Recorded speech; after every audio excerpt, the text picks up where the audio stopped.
Hey guys, welcome back. Today, we are kicking off our 3-part series exploring the exposure triangle so you can get off auto and start to really use your camera. Shutter speed, aperture, and ISO are the 3 components of the exposure triangle. When you shoot on auto, the camera decides where each of these settings should be based on what it thinks is proper exposure.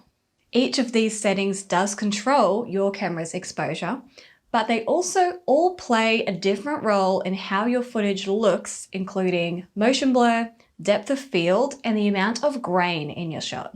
If you understand these 3 components and how they work with each other, you can get off auto, take control of your camera, and create really nice shots. So, first up, what is shutter speed and how does it affect the look of your footage? Today, I'm going to explain why shutter speed is important and walk you through how to correctly set up the shutter speed on your camera. Let's get to it.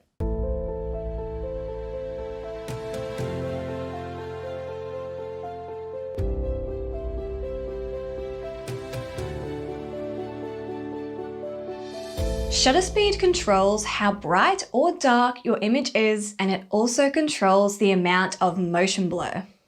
To understand how to use shutter speed correctly, we first need to talk about frame rate. The frame rate is how many frames or images per second display on screen for our footage to appear fluid. The 2 most common frame rate standards are PAL and NTSC. PAL uses a frame rate of 25 and NTSC uses 24 or 30. Here in Australia, we use PAL, and that is what we will focus on for this video. You should have a display on your screen telling you what frame rate you are shooting in. This will be displayed as a number value of 25, 30, 50, etc. Or you can go into your camera's menu and find frame rate or movie record size settings. So, back to shutter speed. Old cameras had a physical shutter that opened and closed, controlling how much light hit the camera's sensor. Modern cameras do most things digitally, but the idea is still the same. The shutter speed represents how long the sensor is exposed to light. The slower your shutter speed, the more light will hit your sensor, making your image brighter. And the faster your shutter speed, the less light will hit your sensor, making your image darker. Shutter speed is displayed in fractions of a second. Some cameras only display the denominator, but it means the same thing.